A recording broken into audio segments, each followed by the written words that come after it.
So good morning friends, मी वर्षा, मी Shaunak and welcome to our channel. So आता निघालेलो आहोत आपण भटकंतीसाठी. सो आज आपल्या ऐटनरीमध्ये आहे हेदवीचं मंदिर, वेळणेश्वर आणि चंडिकामाता टेम्पल. सो त्यांनी सांगितल्याप्रमाणे, जे दादा आम्हाला फिरवत आहेत त्यांनी सांगितल्याप्रमाणे आज हे 3 डेस्टिनेशन्स आपण करणार आहोत. सो कसं करतोय, काय करतोय ते आपल्याला या पूर्ण व्लॉगमध्ये बघायला मिळेल. सो हा व्लॉग आमचा शेवटपर्यंत नक्की बघा.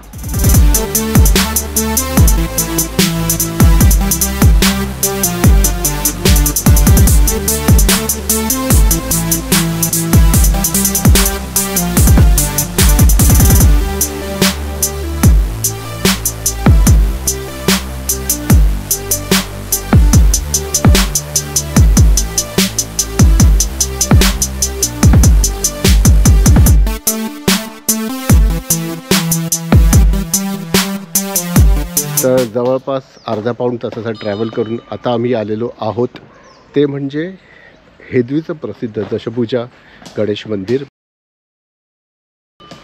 तर हे बघा, हे ते मंदिर आहे. मंदिराच्या आतमध्ये गाभाऱ्यामध्ये वगैरे शूटिंग करायची परमिशन नाही, तर त्यामुळे आता आम्ही मूर्ती तुम्हाला दाखवू शकत नाही. आणि तो हा सगळा आसपासचा परिसर आहे. आता इकडे सीन्स उन्हाळा वगैरे म्हणजे ऊन वगैरे जाणवतं, त्यामुळे त्यांनी इकडचं कापडं वगैरे टाकलेली आहेत. आणि इथे थोडंफार काम पण चालू आहे, त्यामुळे हा बाहेरच असा परिसर दाखवतो आहे. मंदिर तसं जुनं आहे, पेशवेकालीन आहे. आणि दशभुजा गणपती मंदिर असल्यामुळे प्रत्येक त्याच्या हातात काय आहे त्याचं व्यवस्थित मराठीत वर्णन केलेलं आहे. आणि ज्या लोकांना मराठी समजत नाही त्यांच्यासाठी इंग्लिशमध्ये सुद्धा त्यांनी ट्रान्सलेशन दिलेलं आहे. म्हणजे त्या हातामध्ये काय आहे त्याचं इंग्लिशमध्ये त्याचं मिनिंग काय आहे ते पण सांगितलेलं आहे. तर वर्षा, कसं वाटलं? छान आहे, शांत आहे, प्रसन्न आहे, पॉझिटिव्ह एनर्जी खूप आहे. आणि दशभुजा गणपती आहे हा. एअरली कुठे आपल्याला दिसतो, मला वाटतं हा एकच असावा हेदवीचा. हो, बहुतेक तरी हा एकच आहे. आणि पेशवेकालीन आहे. पेशवेकालीन आहे. आणि तो नंतर जोगळेकरांनी, तो म्हणजे जोगळेकर गुरुजी होते इथे आणि आता त्यांचंच ट्रस्ट आहे इथे.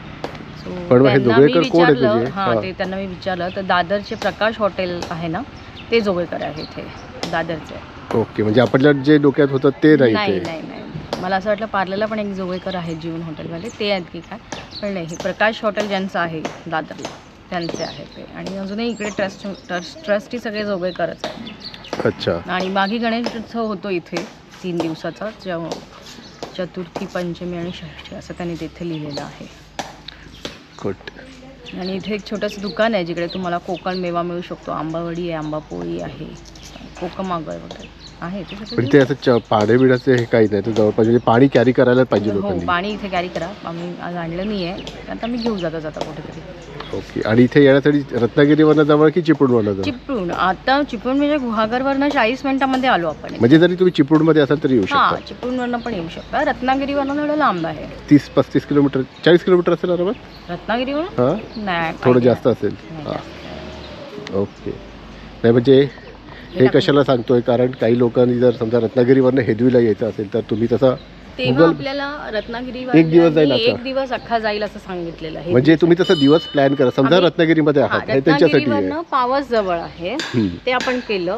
आणि आम्ही त्यांना तेव्हा विचारलेलं की हेदवी करणार का, तर ते म्हणाले की अख्खा दिवस जाईल तुमच्या हेदवीला. सो इट्स बेटर तुम्ही चिपळूणवरनं करा. स्वतःची गाडी असेल, स्वतःचा कॉल असेल तर तुम्ही येऊ शकता. हे कशाला टाकतोय मी, कारण की जे रत्नागिरीला आहेत त्यांच्यासाठी फक्त, बाकी काही नाही.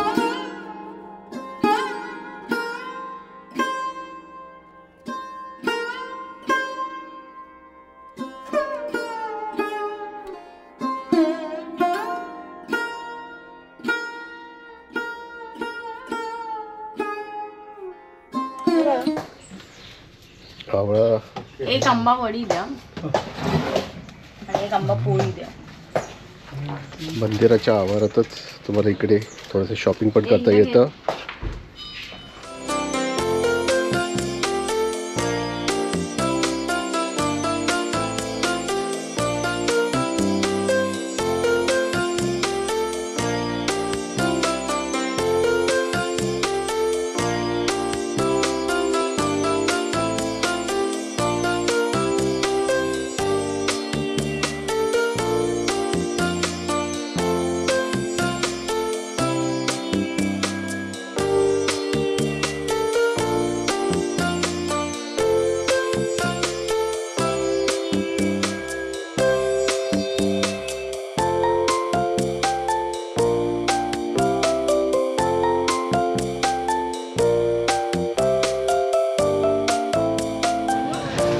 तर आता आपण येऊन पोहोचलेलो आहोत श्री देव वेल्डेश्वर व श्री देव कालभैरव देवस्थान वेल्डेश्वर येथे, तालुका गुहागर, जिल्हा रत्नागिरी.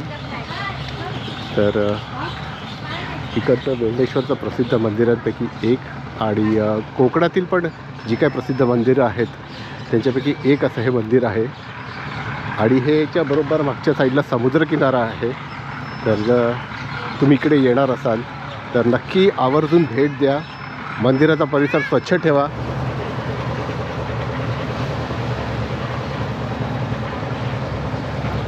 तर हे आहे श्री देव वेल्डेश्वरचं मंदिर, वेल्डेश्वरातील सगळ्यात प्रसिद्ध मंदिरांपैकी एक. आणि कोकणात येणारा किंवा चिपळूण रत्नागिरी साईड येणारे जे वेल्डेश्वरला भेट देतात ते इकडे नक्कीच येतात. आतमध्ये अनेक मंदिरं आहेत. फक्त काय म्हणतात की शंकराचंच नाही तर त्याच्या व्यतिरिक्त विष्णूचं मंदिर आहे. आतमध्ये इथे जे लोकल देवी देवता आहेत त्यांचं मंदिर आहे. आणि सगळे बाहेरचं आहे. आतमध्ये शूटिंग काढण्यास परवानगी नाही, त्यामुळे मी बाहेरनंच शूट करत आहे. जिथे मिळाली तिकडे करून घेतलं आहे. बट अदरवाईज या साईडला इथे बघा कन्स्ट्रक्शनची कामं पण सुरू आहेत. तर जर तुम्ही या सगळ्या मंदिरांना भेट देत असाल तर कृपया करून आतमध्ये जाऊन फोटो बिटो काढू नका, कारण तिकडे त्याची सक्त मनाई आहे. मेन करून जे गाभाऱ्यांमध्ये आहेत जे महत्त्वाचे आहेत इकडे मेन्शन आहे तिथे तर अजिबात करू नका फोटोग्राफी. बाहेरनं मंदिराचे फोटो काढा, तसा काय प्रॉब्लेम नाही आहे.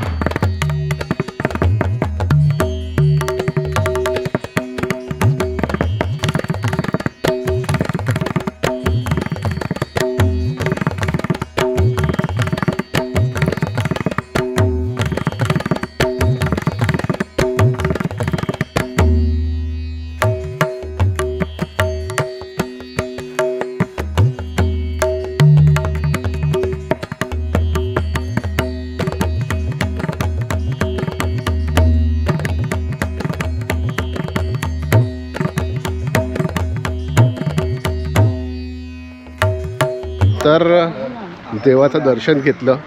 आतमध्ये तुमच्यासाठी जितकं जमेल तितका परिसर बाहेरनं कवर करायचा प्रयत्न केला. आतमध्ये तसं नाही अलाउ केलं गेलं, त्यामुळे मुख्य गाभाऱ्यातलं शूटिंग नाही करता आलं. बट खूप छान आहे. जर तुम्हाला नुसतं हे बघून इकडे येण्याची इच्छा असेल तर या इकडे आणि प्रत्यक्षात बघा. आय नो ज्या लोकांना पॉसिबल नाही आहे ते अशा व्हिडिओ थ्रूच होप ठेवतात की आम्हाला ते दिसेल वगैरे, आम्हाला दर्शन घर बसल्या घेता येईल. बट काही लिमिटेशन्स असतात. कधी कधी परमिशन्स वगैरे भरपूर ॲडव्हान्समध्ये काढावे लागतं शूटिंगसाठी वगैरे. तर मग चला आता इकडे बरोबर बॅक साईडलाच बीच आहे, त्या बीचवर जाऊया आणि एक 10-15 मिनिट तिकडे टाईम स्पेंड करूया आणि मग पुढच्या डेस्टिनेशनला जाऊया आपण.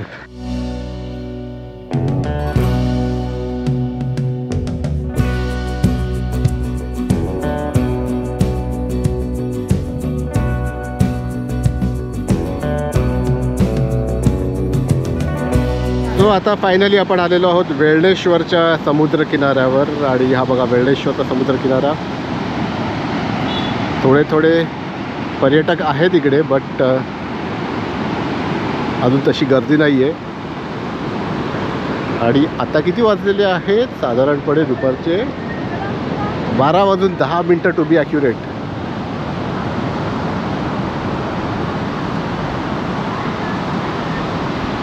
खरंच बरंच काही बदललेलं आहे. म्हणजे आम्ही जेव्हा लास्ट टाईम वेल्डेश्वरला मी आलो होतो 92ला, त्याच्यामध्ये आणि आत्तामध्ये बराच फरक आहे. बऱ्याच डेव्हलपमेंट दिसत आहेत मला समुद्र किनाऱ्यावर. साईडला तुम्ही बघू शकता त्या साईडला बऱ्याचशा लोकांनी काय काय बांधकाम केलेलं आहे, maybe to attract the tourist. इकडे पण बघा अगदीच बीच साईड फेसिंगच त्यांनी एक होमस्टे टाईप बांधलेला आहे. इकडे बरेचसे रिसॉर्ट्स आहे, पण फूड जॉईंट्स आहेत. समोर अशी नारळाची झाडं आहेत सगळी, जी समुद्र किनाऱ्यांची खासियत. आणि त्या साईडला असा डोंगर भाग आहे. तर हा आहे वेल्डेश्वरचा समुद्र किनारा. छान सुंदर. आणि तुम्हालाही नक्की यायला आवडेल तिकडे, नक्की या. आता आपण जाणार आहोत कुठे वर्षा? चंडिका देवी मंदिर. ओके. तिथं काय आपण आता परत रिटर्न जातो उलट? आता मला नक्की माहिती नाही काय दादा नक्की कसं. अच्छा. जर तुमची वेल्डेश्वरची भटकंती वगैरे करून झाल्यानंतर, बीचवर धमाल मस्ती करून झाल्यानंतर या साईडला इकडे छोटे छोटे फूड जॉईंट्स आहेत. इकडे तुम्ही मस्तपैकी येऊन खाऊ पिऊ शकतात आणि या असं निसर्गाच्या सानिध्यात कचरा न करता बघा ना यार, क्या बात आहे यार, कचरा न करता इकडे येऊन तुम्ही छान एन्जॉय करा. तर मग आता आपण आहोत ते शिवप्रसाद या ठिकाणी आणि इकडे आम्ही कोकम सोडा वगैरे घेत आहोत, लिंबू सोडा, कोकम सोडा वगैरे. त्याच्या व्यतिरिक्त नाश्त्याची पण सोय आहे. अरे बघा, आणि त्यांचे स्टे पण आहे MTDC अप्रूव्ड. इथे तुम्हाला समोर कॉन्टॅक्ट नंबर दिसत असेल, त्याला तुम्ही कॉल करू शकतात. तीच आम्ही गुहागरला आहोत त्यामुळे आम्ही इकडची माहिती काहीच देऊ शकत नाही. तर आता आम्ही इकडे थांबून घेतलेलं आहे कोकम सरबत, लिंबू सोडा, सेम लिंबू सोडा. तर कशी प्रिपरेशन? मस्त फ्रेश आहे, फ्रेश एकदम. आणि कोकम पण त्यांनी बनवूनच दिलेलं आहे आणि साधाच घेतलेला आहे. टेस्ट करून सांगतो.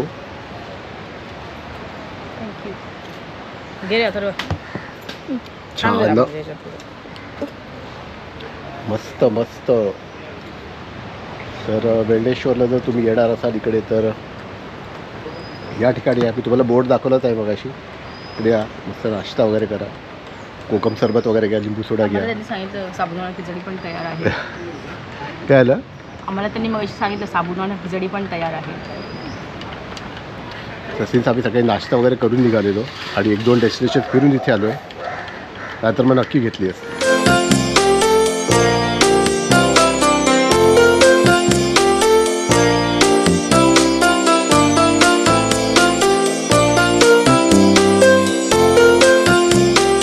ऑन द वे जाता जाता दादाने आम्हाला आवर्जून एका ठिकाणी थांबवलं आहे. पालशेत गावामध्ये आहोत आम्ही आणि इकडे का थांबवलं ते तुम्हाला मी दाखवतो.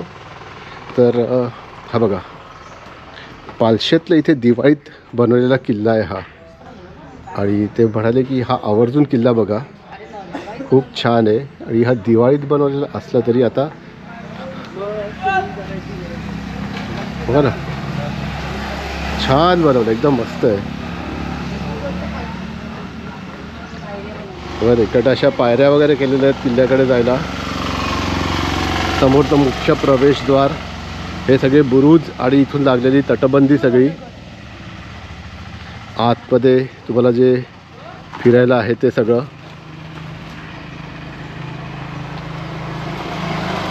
आणि इकडे हा मुख्य भाग किल्ल्याचा.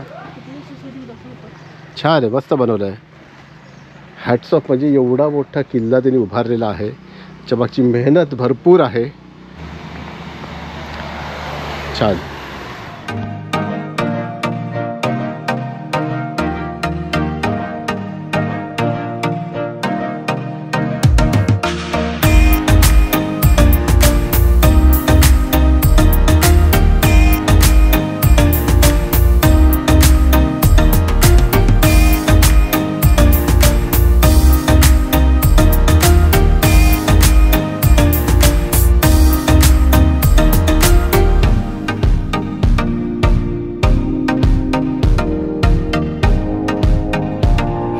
आम्ही आता आलेलो आहोत गुहागरच्या फेमस हॉटेल अन्नपूर्णामध्ये जेवायला. हे व्हेज नॉनव्हेज दोन्ही आहे आणि दोन्हीचे उत्तम रिव्ह्यूज आहेत. सो आता आपण ऑर्डर तर देतो आहोत, नॉनव्हेजच खाणार आहोत, पण बघूया काय काय खातो आहे ते. सो वर्षा काय काय ऑर्डर केलेली आहे? येस, सो आपण आता ऑर्डर केली आहे, शौनकने ऑर्डर केली आहे मटन फ्राय थाळी आणि तांदळाची भाकरी आहे त्याची. मी ऑर्डर केली आहे सुरमई फ्राय थाळी आणि अथर्वसाठी आपण 1 प्लेट चिकन फ्राय आणि तांदळाची भाकरी. तो थाळी नाही खाणार. आणि त्याच्या व्यतिरिक्त आपण प्रॉन्स म्हणजे कोळंबी रवा फ्राय 1 प्लेट ऑर्डर केलेला आहे. सो आता बघूया द फेमस अन्नपूर्णा हॉटेलचे जेवण आपल्याला आवडतं आहे. गडबड आहे तू? गडबड आहे ना, वेटिंग आहे. आम्हाला पण जवळजवळ 20 मिनिटाचं वेटिंग लागलं आणि हॉटेल फुल आहे, छोटंसं आहे त्यामुळे, आणि येणारे लोक जास्त असल्यामुळे वेटिंग तर लागतं. तर वर्षाची सुरमई थाळी आलेली आहे. वर्षा सांग काय काय आहे त्याच्यामध्ये? बघा, सुरमई फ्राय आहे, किती पीस आहेत? 3 पीसेस आहेत छोटे छोटे. ओके. सुरमईचे रस्सा आहे, सोलकढी आहे, भात आहे आणि भात एकदम ॲप्रोप्रिएट आहे आणि 1 भाकरी आहे. बाकी तुम्हाला काय लागलं तर तुम्ही सांगू शकता त्यांना. ग्रेट. तर यम्मी दिसते. आणि ना मला इकडची क्वांटिटी आवडली, म्हणजे श्रद्धामधली पण आणि ह्यांची पण. उगाच असं जास्त नाही वाटत जेवण. आणि तुम्हाला जेवढं पाहिजे तेवढं तुम्ही आरामात एन्जॉय करून खाऊ शकता. चालू कर. सो आता आलेली आहे माझी मटण थाळी. सो मटण फ्राय घेतलेलं आहे, करी आहे, सोलकढी, राईस, भाकरी. अथर्वची आहे चिकन फ्राय थाळी आणि भाकरी. सॉरी, चिकन फ्राय आणि भाकरी, नो थाळी. आणि सुरमईचा जो रस्सा आहे ना, कडक आहे, कडक एकदम. तर आता आम्ही आमच्या याच्यावर तुटून पडतो. Looks yummy. मी टेस्ट करू. हे टेम्पटिंग आहे. असं बटन आहे ना, हे बघा आरामात तुटतंय बघा. एकदम ज्युसी आहे आणि ना अजिबात रब्बर नाही आहे. तर अन्नपूर्ण जितका हाईट आहे ना, तितकीच ती टेस्टला पण ते जस्टिस देत आहेत. आणि अजिबात तिथे कुठेही मला तिखटपणा जास्त नाही आहे. बघा, मस्त आहे, छान आहे. असं खायचं असतं. मला मी आता एक मटणची टेस्ट देतो.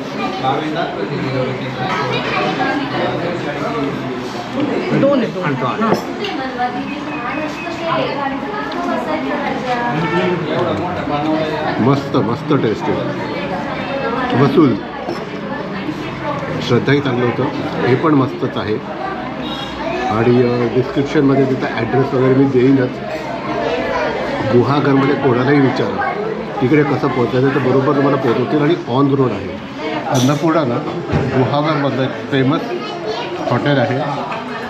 ॲट अ टाईम ऑलमोस्ट 50 लोक बसू शकतात, इतके टेबल्स आहेत. पण जर 50 लोक बसू शकतात तर इतकं 50 लोकांचं वेटिंग पण लागतं. आणि ते आत आल्यानंतर पण थोडंसं ऑर्डर द्यायला वेळ लागतो. But have patience. जेवण जे येतं ना, भन्नाट येतं, भन्नाट. आणि हा काय पेड रिव्ह्यू नाही आहे. आम्ही प्रॉपर बिल भरणार आहोत. तुम्हाला पाहिजे बिल दाखवूसुद्धा. आम्ही कोणी सांगितलं म्हणून नाही आलेलो, आम्ही पण तुमच्यासारखे व्हिडिओ बघूनच तिकडे आलेलो आहोत. आणि वसूल आहे. मटण, फिश आम्ही कॉम्बिनेशनच घेतो, चिकन. त्यामुळे एकंदरीत छान आहे.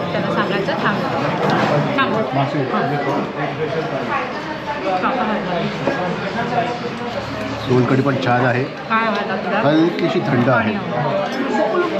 आणि प्यायल्यानंतर लास्टला जो मसाला कधी कधी लागतो ना, तो अजिबात लागत नाही आहे. आम्ही कोलंबीचा तवा फ्राय मागवली, तो पण छान आहे. छोटी छोटी आहे कोलंबी, बट इट्स गुड. त्यामुळे थांबावं लागणं किंवा ऑटोमध्ये बसल्यानंतर जर तुम्हाला ऑर्डर द्यायला वेळ लागला तर ह्या पेशन्स एक तर तुम्ही आरामात सगळं करणार आहात. ते माइंडसेटनीच या इकडे. बाकी फूड इज.